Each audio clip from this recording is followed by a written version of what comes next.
I ain't so boom.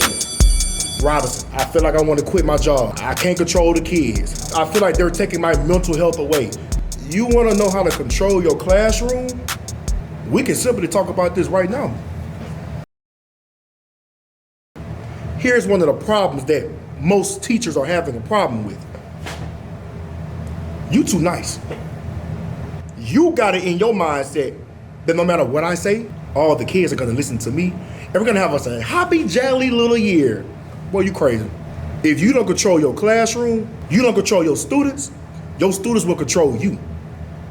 My first week inside of any classroom, my voice is at a level 8 to a 9, and I'm demanding respect, just like you hear me on this video, right? This is how I greet my fresh new students or fresh new year as a teacher in general. Hey, how y'all doing? My name is Mr. Robinson. I love my teaching career, and I've been doing this for some time now. Ever since my first year, I've never had a problem with any child, so I'm not gonna start this year. With that being said, I will respect you if you respect me. I'm a fun teacher, I'm a disciplined teacher, and I have structure inside my classroom.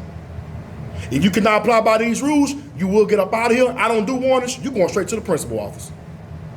The reason I talk like that at the beginning of every year in any class period is because you put your foot down first before them kids lift their foot up your. If you show your kids that this is my classroom, I'm gonna be calling the show and I'm going to run this, them kids will not even think about coming to your classroom the next day trying to come play you. You remember how when you was in school and word got around that there's a cool teacher around here and they gonna let us skip, or he don't really say nothing, she don't really say nothing, I can just go in there and walk in when I want, walk out when I want. You remember when you was in school, there was always that one teacher, and you remember someone down the line, that teacher ended up being stressed out and yelling out the classroom, talk about some way. Get out my classroom, this is not your class, you have to get out. You wanna know why the teacher ended up having to do that? Because the teacher was being too nice. You want kids to stop interrupting your classroom and trying to, well, I'm just trying to see what's going on, Miss Such and Such, what's going on? They disturbing your class while you trying to teach? You want that to stop? You put your foot down the first week of school, because guess what's gonna happen? Word gonna get around that teacher don't play.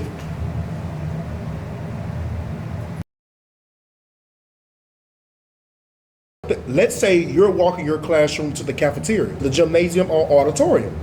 If you always walk in front of your class, what's gonna happen behind you? Right, so what you wanna do is, it will be behoove of you to walk behind the classroom so that you can watch everything what goes on with your classroom. And the percentage of your class doing something crazy in public while you guys are walking to the cafeteria will drop down low, because those kids know exactly that you're watching them.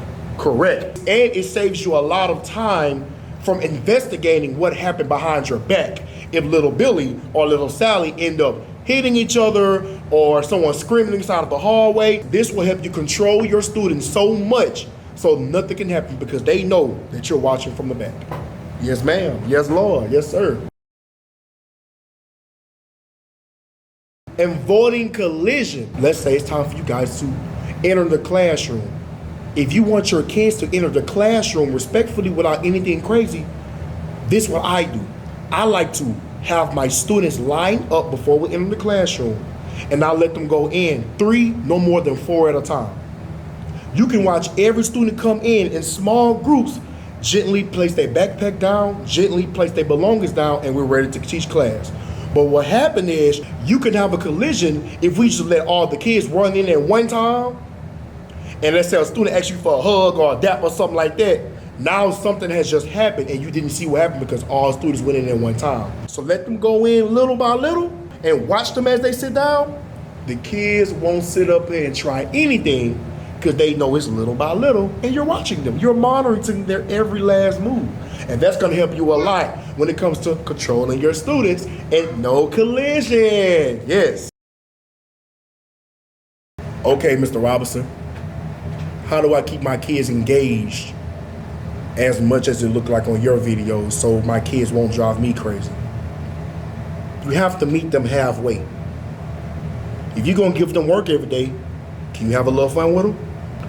What I be doing is, after they write their objective, I place a scenario. Watch this. Oh, watch this. After you done writing your objective, class, I got a scenario. What would you do if there's $10 million on one side and your friend and boyfriend or girlfriend on the other side? Would you take the money or would you push your friend and girlfriend down the volcano?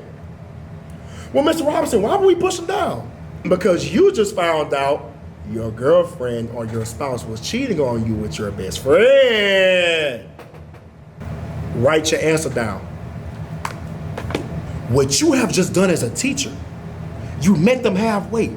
I'm doing your objective as a student because I gotta do work, but you also gave me a little fun scenario to do too, to think about, and I'm gonna voice my opinion in front of everybody. I'm gonna tell our whole class what I'm gonna do. He cheat on me, and I'm gonna take the money, or I'm gonna take the Now you have fun engagement inside the classroom.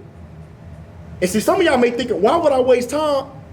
Hey man, I'm gonna teach you something. If they write down their scenario and they raise their hand in the classroom and read what they put, ooh, Lord, I'm sweating just thinking about it because I know I'm preaching. Tell them you'll give them an extra point.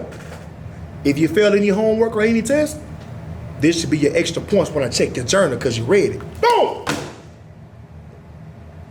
Woo-hoo! Classroom engagement. And also what you just created was this right here. You created confidence inside of that student who don't really want to say much or don't want to say nothing in class. You created confidence because you let them voice their opinion, bro. And now you're controlling your classroom from start to finish. You had your objective time. You gave a funny little classroom scenario time. Now let's get to work. With that being said, Jeremy, that's another video. I hope I helped you. Drop a thumbs up, leave a comment, subscribe to the channel, because look, you're going to get another lesson from your boy, Josh Robi.